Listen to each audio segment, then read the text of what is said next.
So it's been a little while, because we had snow. And so when we were in Daniel 1, remember we see these guys deported, taken over to Babylon. Remember they wouldn't eat the king's choice food. And so that was their first stand that they made when they were in Daniel 1. And they got rewarded for it, right? God made them stronger, made them 10 times wiser than everybody around them. And so they got promoted in the kingdom. Daniel and his 3 friends, who we'll talk more about today. Then in chapter 2, remember Nebuchadnezzar had that dream, right? He has the dream and there's this big tall statue and it's part gold and part silver and part bronze and part iron and iron mixed with clay, right? This whole big thing. And remember, none of his guys could interpret the dream, but Daniel could. Daniel and his friends. A friend of mine we were talking last week, and she said, what happened in chapter 2 is like a great way to resolve conflict. She said, when an attacker comes at you, as did, remember when the guy came to Daniel's door, the executioner, and says, yeah, we got to kill all the wise men, that's you. Daniel didn't immediately wig out like we sometimes do when attackers come at us. He didn't immediately wig out. He said, okay, hang on. Let me listen. And he listened and he sought to understand what the other person was saying. So he started there. And then he didn't immediately respond. He asked for some time. And what did he do with that time? He prayed. And he didn't just pray, he got friends to pray with him. Are you seeing how this is a good way to resolve the conflict? They prayed until God gave them an answer. And then, what did he do? Did he immediately go and solve this thing? No. He praised God before he went and to talk to Nebuchadnezzar. And then, regarding how to deal with an attacker or conflict, he went specifically to Nebuchadnezzar to talk to the one who is in charge of the attack. He didn't talk to all the people around him, right? He went straight to the source, to Nebuchadnezzar. And he had this solution to his dream, but he didn't take any credit for it. Right away, he gave God the credit. He wasn't trying to be the winner in this attack. He just gave God the credit. And he did it, and he said, Nebuchadnezzar, this is for you. This is for your benefit. He was thinking about the other person. He was thinking about restoration. Wow, is that a great way?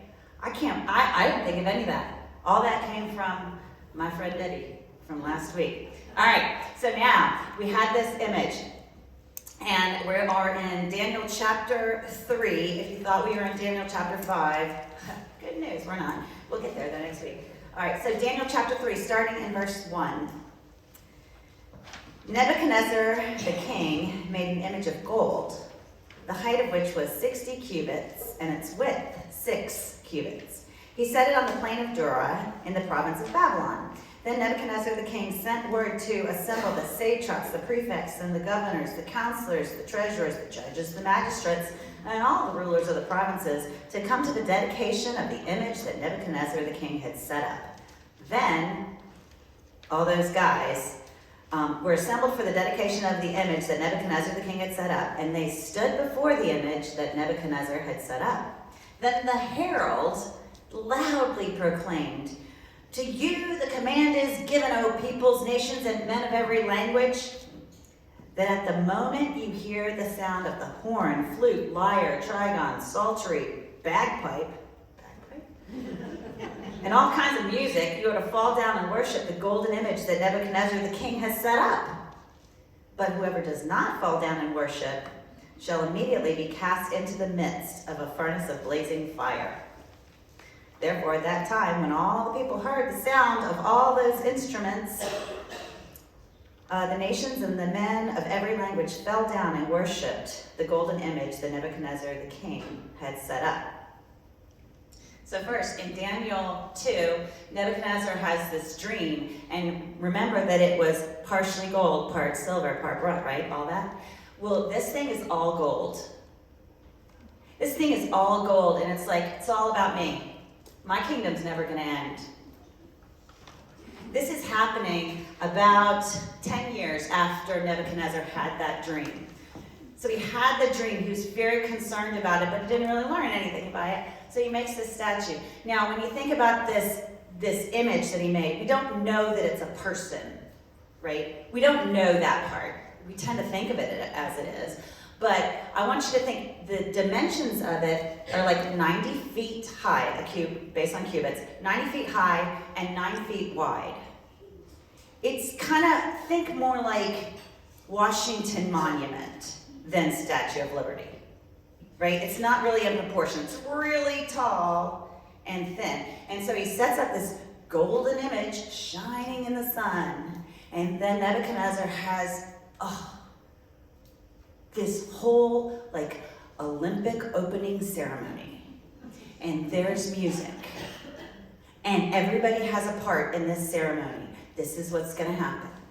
The herald makes sure that everybody knows you're all going to bow down as soon as you hear the bagpipes, whatever they are, right? You're all going to bow down. There's probably all the government officials were there, but there were probably a lot of other people there too, right? Thousands of people for this ribbon cutting ceremony. And there's going to be big pressure to bow down. I mean, are you going to mess up the opening ceremonies? It's big pressure to bow down. And I think about how today Satan has put big pressure for us to bow down to things even now. I mean, there is a picture of what womanhood should be. There is a picture of what success should be, and you should bow down to it. Beauty, this is what you should be. Bow down to it.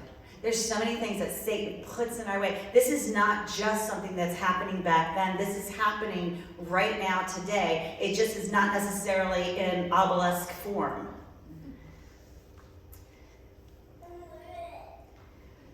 The world wants to squeeze us into its mold. And these guys were right there, being told to be squeezed into the mold that they were told to do. There's a price. There's a price for them for not conforming. I mean, there's a fiery furnace. It's hot. There's a price for us not conforming to the world too, right? As the culture shifts, as we have all these social agendas and stuff, are we gonna go along with it? Or are we gonna stand up and stand out? It's definitely something that we gotta think about. So there's this impressive scene going on. Starting in verse 8 though, some guys ruin it. Says starting in verse 8, for this reason at that time certain Chaldeans came forward and brought charges against the Jews. They responded and said to Nebuchadnezzar the king, O king, live forever. You yourself, O king, have made a decree that every man who hears all those instruments is to fall down and worship the golden image. But whoever does not fall down and worship shall be cast into the midst of the blazing fire. Well, there are certain Jews whom you have appointed over the administration of the province of Babylon, namely Shadrach, Meshach, and Abednego. These men, O king, they disregarded you. They don't serve your gods or worship the golden image which you have set up. So these Chaldeans were probably passed over. Remember how Daniel and his guys are getting promoted in the ranks, and these Chaldeans are like, dude, we've been here longer and we're, blood, and here these other guys are getting promoted. They're probably jealous, right? And they want to squash them down, maybe in hopes that they will get promoted, right? Take these guys out. That happens today, you know that, right? Still happens today. Want to squash somebody else down so that, we can have something better. It's obviously a career move for these Chaldeans. Did you notice what these three guys apparently did. They didn't shout out. They didn't say, "Don't do it!" They didn't protest in any way. They didn't say, "Hey, all you other Jews, hang out with us. Let's all stand up." Did you notice? They didn't make excuses. Gosh, aren't we good at making excuses? I mean, they didn't say, it's a job requirement. Got to do it because it's part of the job. They didn't say, you know what, I have way more influence in this position if I just keep the position, and so I think God would want me to go ahead and bow down right now. They didn't use an excuse like, well, I will bow physically, but I'm not going to bow in my heart. They didn't even say, I'm just going to bend down and tie my sandal. Right? They didn't make any excuses. The king was saying, you have a choice.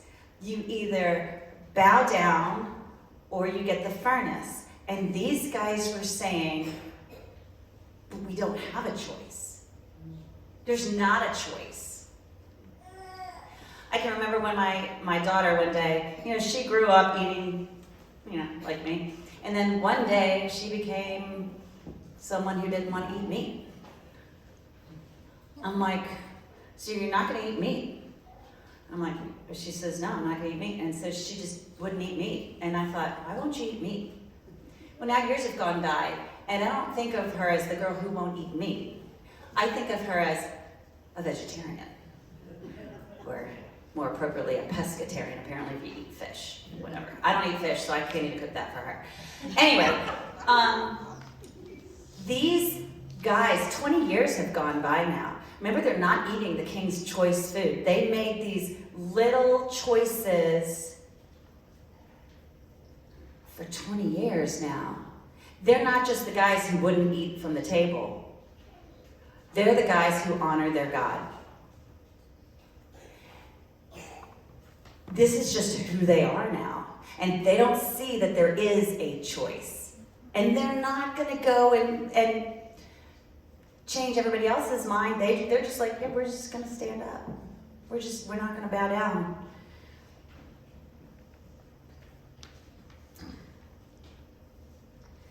Starting in verse 13.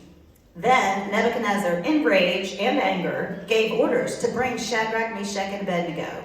Okay, can I just say, good for Nebuchadnezzar that he didn't just accept what these jealous guys said. He's going to check it out for himself. So, there's a lot bad for Nebuchadnezzar, but good on you, Neb. Okay, so then these men were brought before the king. Nebuchadnezzar responded and said to them, is it true, Shadrach, Meshach, and Abednego, that you do not serve my gods or worship the golden image that I have set up? Now, if you're ready, at the moment that you hear the sound of the horn, flute, lyre, trigon, psaltery, and bagpipe, and all kinds of music, to fall down and worship the image that I have made, very well. But if you will not worship, you will immediately be cast into the midst of a fire, burning fire, and what God is there who could deliver you out of my hands? Shadrach, Meshach, and Abednego answered and said to the king, O Nebuchadnezzar, we don't need to give you an answer concerning this. If it be so, our God, whom we serve, is able to deliver us from the furnace of blazing fire, and he will deliver us out of your hand, O king. But even if he does not, let it be known to you, O king, that we're not going to serve your gods or worship the golden image that you've set up. Well, then Nebuchadnezzar was filled with wrath, and his facial expression was altered toward Shadrach, Meshach, and Abednego. He answered by giving orders to heat the furnace 7 times more than it was usually heating. I just want you to know, if you really want to make somebody suffer, you wouldn't heat it up. You would make it come down and kind of roast them slowly. I'm not convinced. This is what happens when you study the Bible and you think about things. Okay. So, and he commanded certain valiant warriors who were in his armies to tie up Shadrach, Meshach, and Abednego in order to cast them into the furnace of blazing fire. Then these men were tied up in their trousers, their coats, I guess it was cold, their caps, and their other clothes, and were cast into the midst of the furnace of blazing fire. For this reason, because the king's command was urgent and the furnace had been made extremely hot, the flame of the fire slew those men who carried out Shadrach, Meshach, and Abednego. But these three men, Shadrach, Meshach, and Abednego, fell into the midst of the furnace of blazing fire, still tied up. So Nebuchadnezzar's hot, right? He's mad. And you know what? These three guys, who are probably like, 30, in their 30s somewhere, they stood up when the music happened. But now they're in front of Nebuchadnezzar. And how's your resolve? Because Nebuchadnezzar says, well, is it true? And then they got to stand up all over again. It's hard to do it once, but it's harder to do it again. Right? So now Nebuchadnezzar's like, is it true? They're getting a chance. Right? So if they had thought about it, if they had thought, maybe we should tie our shoe. Right? So, but they didn't even have to think twice about it because they had that resolve. You know what? There's another story in the Bible of somebody who had all kinds of resolve. Do you remember Peter when he said, I will die for you, Jesus? And right after that, what happened? He caves when a little girl says, wait, aren't you with him? And that's Peter. These three guys were going to be so resolved to honor God. They didn't have a choice in their mind. There was no choice. Do you see that Nebuchadnezzar says, who is the God who can deliver you then? Not only does Nebuchadnezzar not think that their God can do it, he doesn't think any of the gods can do it. Nebuchadnezzar's like, I am more powerful than any of the gods that have ever existed. He might have had a little bit of a pride thing going on. These guys, they really didn't stand there and grovel. They just didn't even grovel about it, right? They just said, yeah, we don't really need to answer you, because they knew that the reality of their God was bigger than the reality of whatever Nebuchadnezzar had for them. They were just steadfast. Do you remember the first week I talked to you about your resolve? And is there anything that you want to resolve? Anything that you already knew that you needed to do? How's that going? We just need to resolve to honor God. This resolve that they had, it didn't start right then. It started in the cafeteria. It started before the cafeteria. We need to honor God in the little small things. Because you know what? The day is coming when there will be a guy, the Antichrist, who will command that you bow down to his image. And what, are we going to at that point say, oh yeah, when it gets to there, I'm good, I'm not bowing down. Well, darn, can you even talk to your neighbor? Or are you too scared to do that? It's in the small things. We need to be resolved to honor God in these small things so that we will still be honoring God right into all the big things, just like these guys were doing.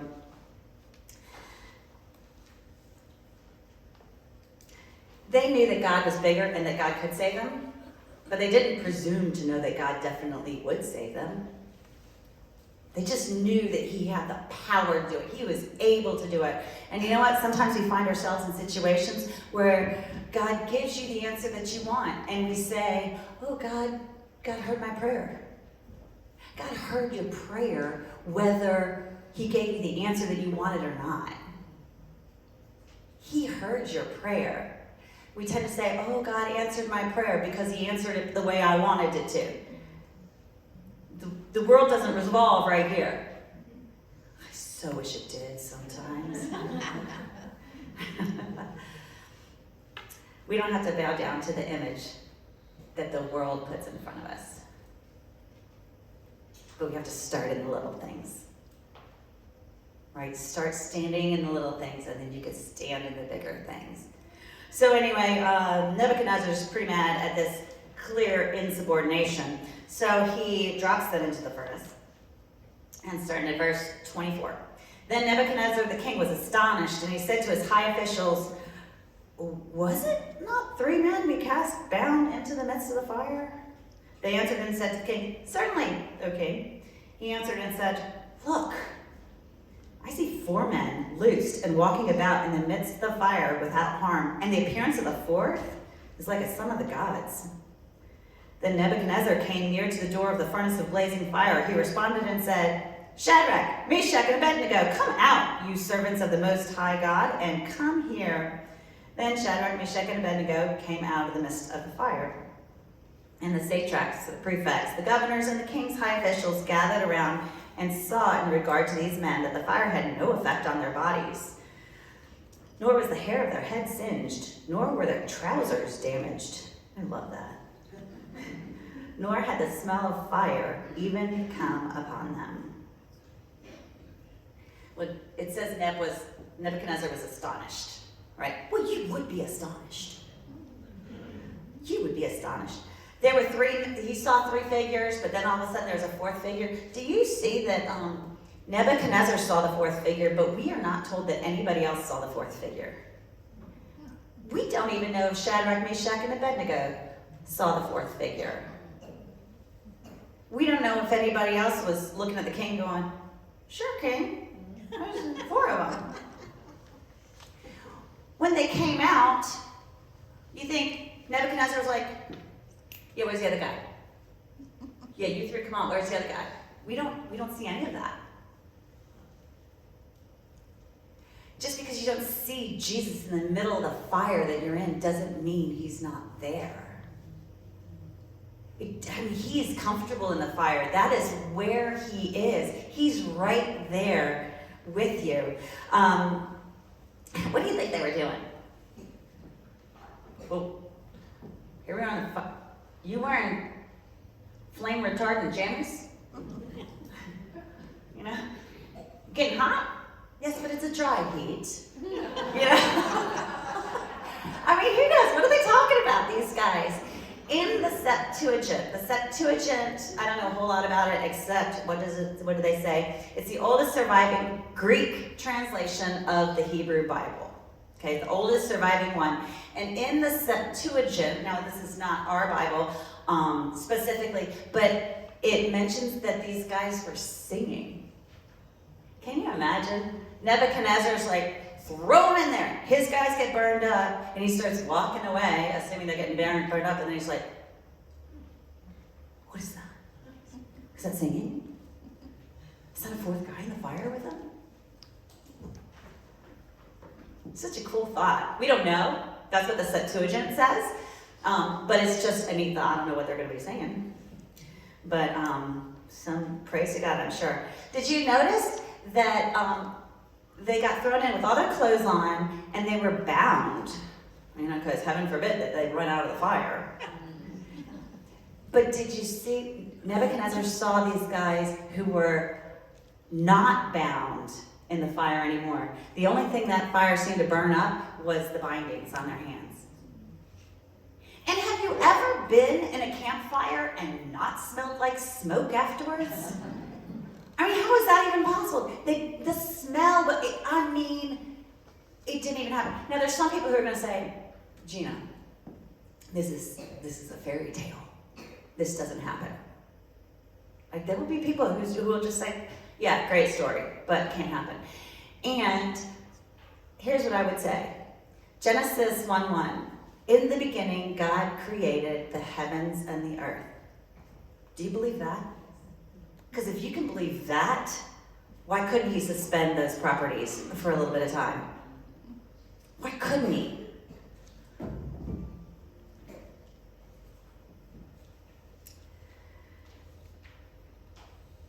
God can deliver us from a trial, but sometimes he just delivers us through a trial. So there will be people who would say, so many of you know, most of you know, that I have a daughter, Becca, who lives in heaven right now. And when she was 6 is when she was diagnosed with brain cancer. And do you know what? God could have taken her right then, but he didn't. That's a miracle. That is a miracle that God saved my Becca. For 10 more years, every day, God was saving my Becca, and I saw her purpose in this world unfold. I saw it right before me by the way she treated her friends, by the way she treated my friends, the things that she said. We did a video right after she was re-diagnosed when she was 15 when she was re-diagnosed, and it was explaining what it means to be a believer.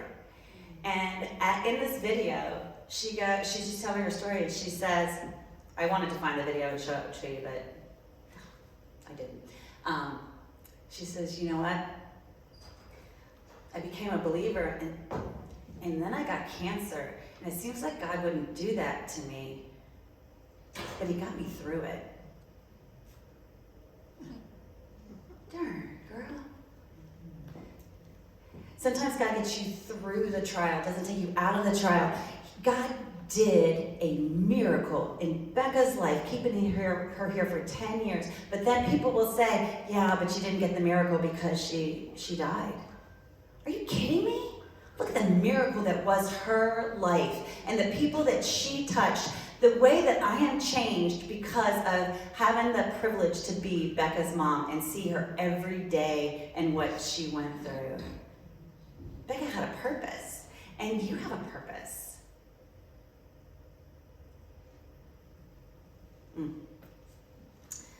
I digress. Let's go on and look at verse 28. Nebuchadnezzar responded and said, "Blessed be the God of Shadrach, Meshach, and Abednego." You see how it's not his God. Blessed be the God of Shadrach, Meshach, and Abednego, who has sent his angel and delivered his servants who put their trust in him, violating the king's command, and yielded up their bodies so as not to serve or worship any god except their own God. Therefore, I make a decree that any people, nation, or tongue that speaks anything offensive against the God of Shadrach, Meshach, and Abednego shall be torn limb from limb and their houses reduced to a rubbish heap, inasmuch as there is no other God who is able to deliver in this way. Maybe not the best evangelistic technique there. Then the king caused Shadrach, Meshach, and Abednego to prosper in the province of Babylon. Darn, those Chaldeans really wanted to get them killed, and now they got promoted again. Now they just got promoted again. Did you see Nebuchadnezzar? He knew a whole lot about God, but it wasn't his God. He didn't know God personally. And maybe there's someone here in this room today who knows a lot about God, but don't know him personally, aren't trusting him with their life. You can't be rescued by God if you don't know him and have that personal relationship. Right? It's the kind of relationship like, we choose, say, our spouse, and we are committed to that spouse. We didn't choose all these other spouses. We chose this one. That's the kind of relationship you need to have with God. Choose him. Don't just know about him. You got to know him. More of that is coming. So now we're going to go on and look at Daniel chapter 4. So another 20 more years have passed by before we get here. Oh, dear old Nebuchadnezzar. Says, Nebuchadnezzar the king, to all the peoples, nations, and men of every language that live in all the earth. You see, this is Nebuchadnezzar, a Gentile king who is writing this. May your peace abound. It has seemed good to me to declare the signs and the wonders which the Most High God has done for me. How great are his signs and how mighty are his wonders. His kingdom is an everlasting kingdom, and his dominion is from generation to generation. Something happened in the 20 years between the end of chapter 3 and the beginning of chapter 4. Nebuchadnezzar's saying, it is good for me to declare what God has done. You know what he's saying? He's about to tell us a story. And a story, your story, is key in telling other people about who Jesus is. Nebuchadnezzar's just going to tell a story. We can't refute his story. People can't refute your story. Are you willing to tell your story about who you are in Christ? Nebuchadnezzar, he's willing to tell it. Starting at verse 4. I, Nebuchadnezzar, was at ease in my palace and flourishing in my palace. I saw a dream, and it made me fearful. And these fantasies, as I lay on my bed, and the visions in my mind, they kept alarming me. So I gave orders to bring into my presence all the wise men of Babylon, that they might make known to me the interpretation of the dream. Learn, dude, from your past mistakes. Okay. Then the magicians, the conjurers, the Chaldeans, and the diviners came in, and I related the dream to them. But they could not make its interpretation known to me. But finally, Daniel came in, because as a last resort, sometimes we'll turn to godly ways, right? Finally, Daniel came into me, whose name is Belteshazzar, according to the name of my God, and in whom is a spirit of the holy gods, and I related to the dream to him, saying, O Belteshazzar, chief of the magicians, since I know that the spirit of the holy gods is in you, and no mystery baffles you, tell me the visions of my dream which I have seen, along with its interpretation. Okay, so good news. This time Nebuchadnezzar has decided he's going to tell the dream. He did tell the dream to his guys. When you hear the dream, it seems like kind of a dream that, might be easy to interpret. You might be able to get at least an interpretation from it. So maybe all those guys were like, I'm not telling him. You won't tell him? I'm not telling him. So we don't know if they couldn't interpret it or if they just wouldn't interpret it. This is a different dream from the one in chapter 2. So it's not the one about the whole statue. Yeah, he brings in Daniel, and he knows that Daniel's God is a holy God, right? He's saying that right there. He knows that Daniel's God is different. Look at starting verse 10. This is Nebuchadnezzar saying what his dream was. Now these were the visions in my mind as I lay on my bed. I was looking, and behold, there was a tree in the midst of the earth, and its height was great. Okay, so I want you to picture this as I read it. Close your eyes if you have to. There was a tree in the midst of the earth, and its height was great. The tree grew large and became strong, and its height reached to the sky, and it was visible to the end of the whole earth. Its foliage was beautiful, and its fruit abundant, and in it was food for all. The beasts of the field found shade under it, and the birds of the sky dwelt in its branches, and all living creatures fed themselves from it. I was looking in the visions in my mind as I lay on my bed, and behold, an angelic watcher, a holy one, descended from heaven. He shouted and spoke as follows: chop down the tree and cut off its branches. Strip off its foliage and scatter its fruit. Let the beasts flee from under it, and the birds from its branches. Yet leave the stump with its roots in the ground, but with a band of iron and bronze around it, in the new grass of the field, and let him be drenched with the dew of heaven, and let him share with the beasts in the grass of the earth. Let his mind be changed from that of a man, and let a beast's mind be given to him, and let 7 periods of time pass over him. This sentence is by the decree of the angelic watchers, and the decision is a command of the holy ones, in order that the living may know that the Most High is ruler over the realm of mankind, and bestows it on whom he wishes, and sets over it the lowliest of men. This is the dream which I, King Nebuchadnezzar, have seen. Now you, Belteshazzar, tell me its interpretation, inasmuch as none of the wise men of my kingdom is able to make known to me the interpretation. But you are able, for a spirit of the holy gods is in you. Okay, so did you picture it, this awesome tree? And then did you see how deliberate it was to cut down that tree? It's not like a slow fade, right? It's not that. It's not anything. It is decisive. Chop it down. Chop it down. I mean, it sounded pretty good at first. Like, that's a beautiful tree if the dream had stopped there. Did you see in verse 15? In the middle of verse 15, the pronouns change.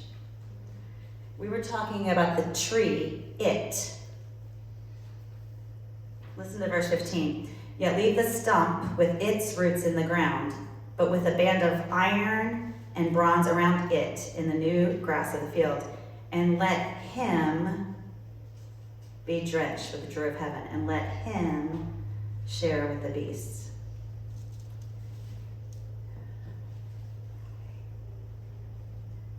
The tree was representing a man, right? Let him be chopped down. You know, Nebuchadnezzar had all kinds of arrogance and pride. I mean, he's looking down at his kingdom. He's like, dude, I have done it.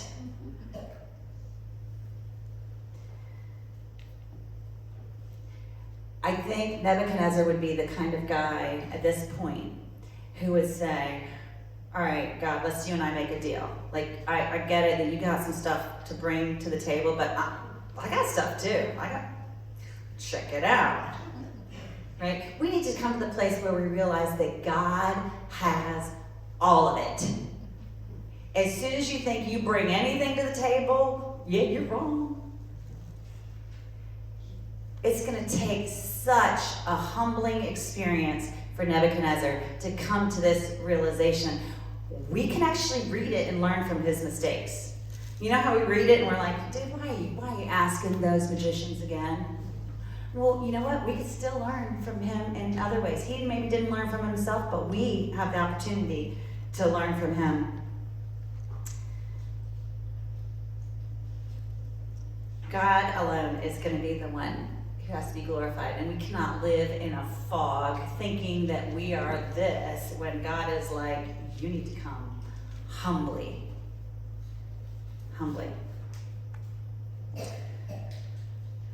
So he asked Daniel to interpret the thing, and Daniel has an opportunity to show some courage. It's going to take a lot of courage to tell him what it is. So let's look at verses 19 to 23. Then Daniel, whose name is Belteshazzar, was appalled for a while as his thoughts alarmed him. The king responded and said, Belteshazzar, don't let the dream or its interpretation alarm you. Belteshazzar answered and said, my lord, if only the dream applied to those who hate you, and its interpretation to your adversaries. Can I just say, how amazing is it that Daniel has compassion for this king who stole him away from his people, who gave him this job in civil service, whether he wanted it or not, who took away probably his manhood, who is the enemy, right? And yet Daniel's like, oh, if only this wasn't about you. I think Daniel really cared about this guy. Maybe because Daniel knew that God cared about this guy. Maybe there's some people that we don't care very much for, and yet God really loves them. And maybe we could figure out a way to get past that. If Daniel can get past what he experienced, can't you get past the hatred that you have for someone else? Because God loves that person. God is chasing after Nebuchadnezzar here, we see. All right, where was I? 19 to 23.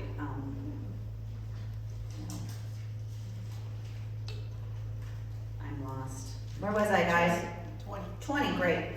Okay, The tree that you saw, which became large and grew strong, whose height reached the sky, was visible to all the earth, and whose foliage was beautiful, and its fruit abundant, and which was food for all, under which the beasts of the field dwelt, and in whose branches the birds of the sky lodged. It's you, O king.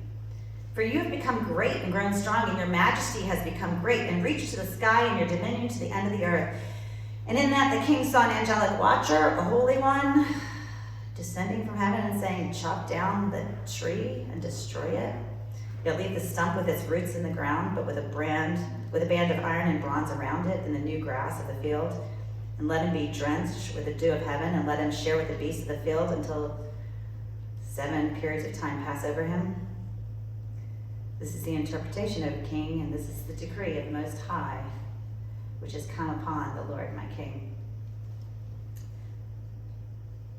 So this is a harsh message that Daniel's about to deliver, but he's going to do it with compassion.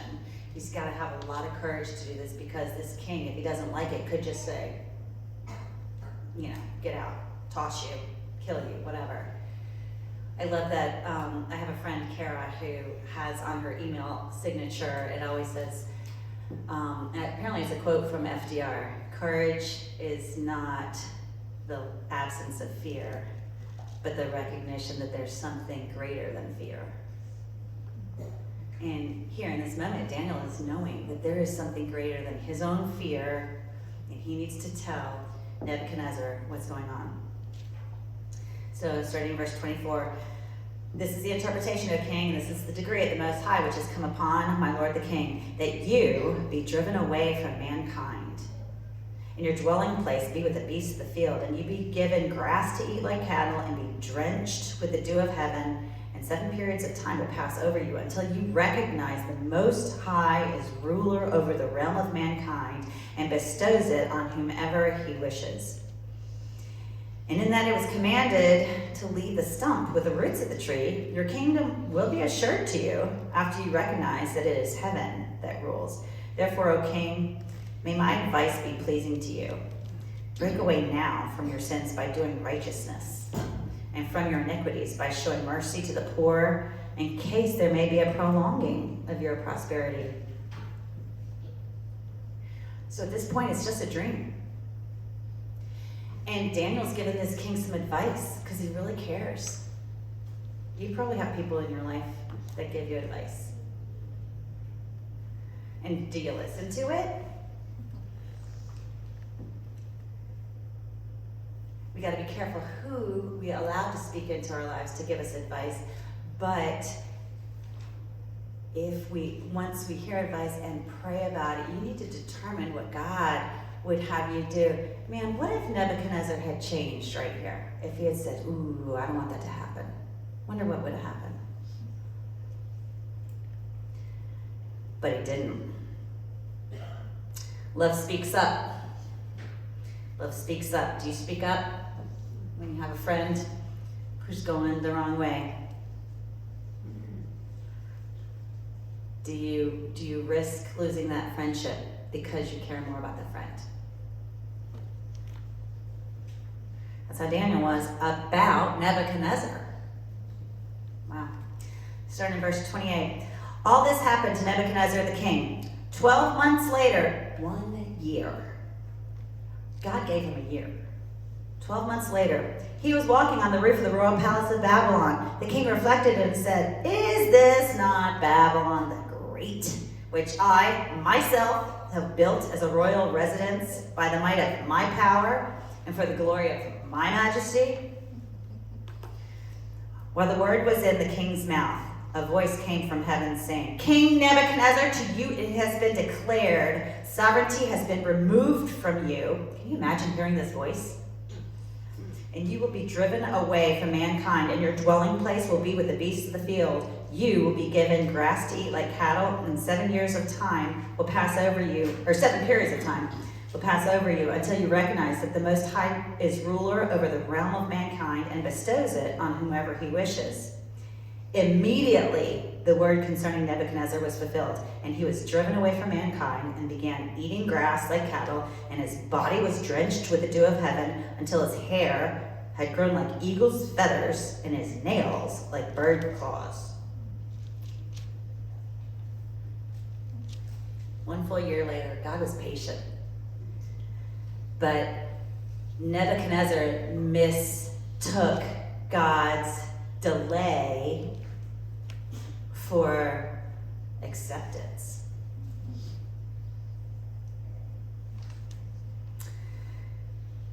Neb's pride was just swelling. Me, my. Just like we do sometimes. Look at what I have done. Look how great this is that I have done. And that voice says, today's the day. And you, someday, today is the day. I think about my friend Seymour, who I just talked to yesterday, and he suddenly had a stroke, and he was talking like this, and I thought, any day, anything can happen. Today's the day to make sure that you are right with God, to secure your eternity, and you know what? To secure your present. Today's the day. It says that he was turned into a beast. I was researching some of that, and there is something called like lycanthropy or something. There's some things that like are known illnesses where people act like, cows or other things.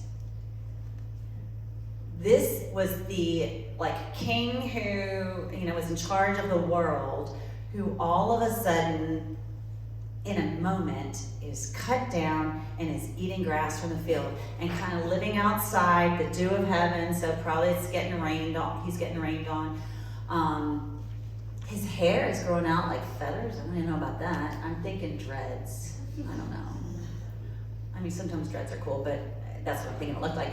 And his nails, like claws. Whatever these 7 periods of time, it's not like 7 days, because my nails don't grow like claws, right? I mean, it's going to be a long period of time. We don't know if somebody was taking care of him. Was Daniel involved in it? Maybe. We don't know what's happening, but for 7 years, he lost his mind.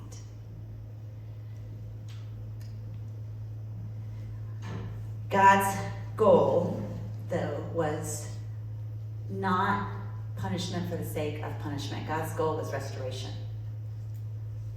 And so, at the end of this time, starting in verse 34, but at the end of that period, I, Nebuchadnezzar, raised my eyes toward heaven. Because he had been looking down, right? He had been looking, look at my stuff, I am so great. And now he's lifting his eyes. You can't look up if you're looking down.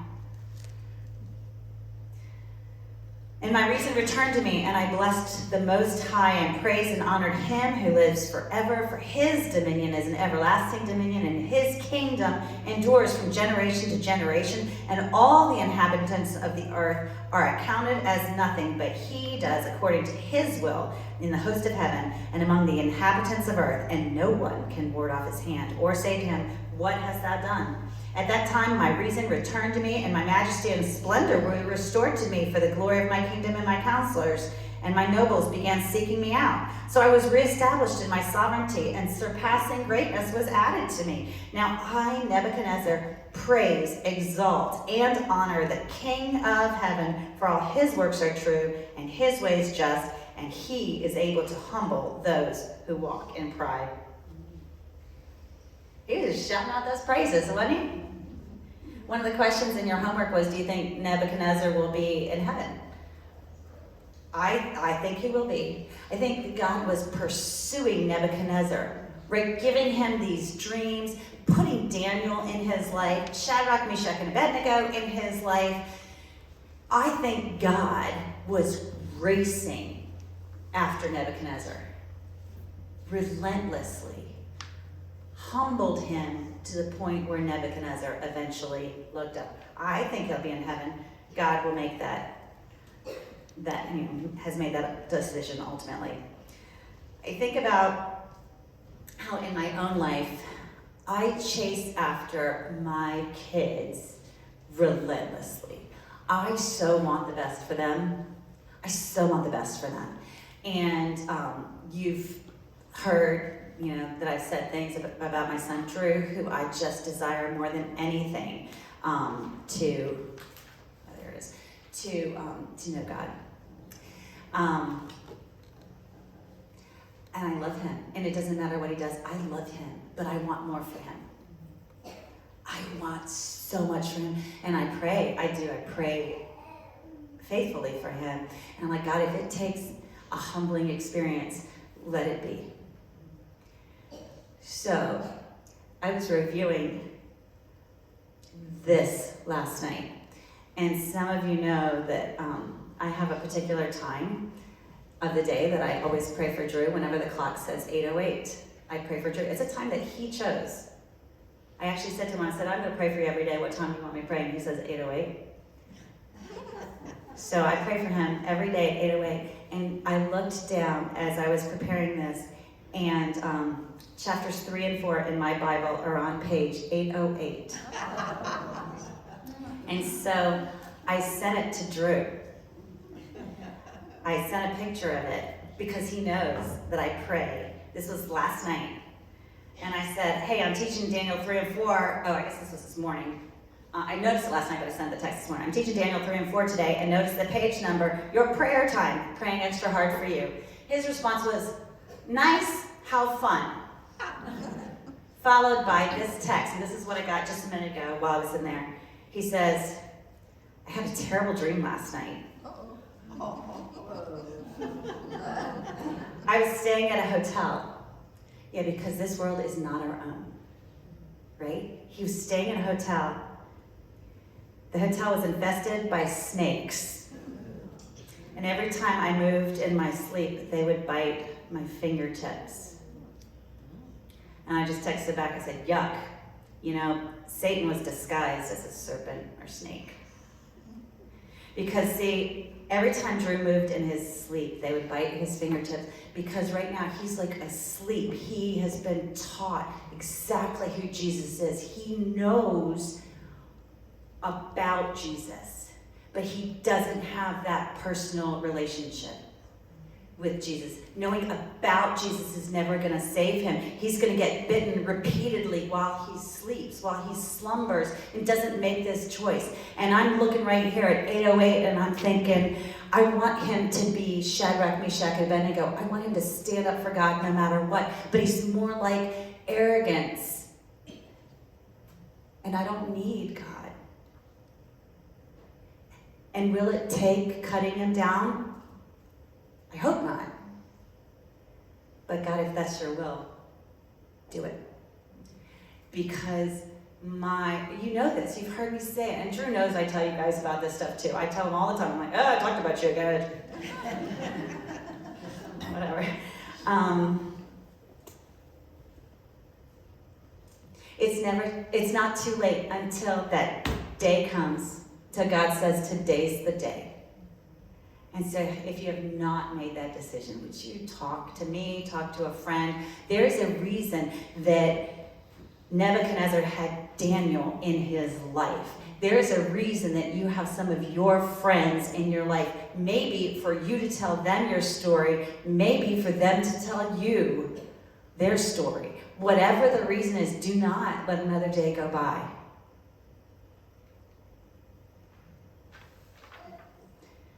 God chases after us. He chased after a Gentile king. He let Nebuchadnezzar write a chapter in his book. May we all learn the lesson that Nebuchadnezzar couldn't seem to learn until it hit him so hard. Oh, Heavenly Father, we are grateful that you give us lessons like this. Would you help each of us to recognize how great, how mighty, how in love with us that you are. Would you cause us to willingly, voluntarily bow to you and to you only. Let us not look for what the world says we need to be.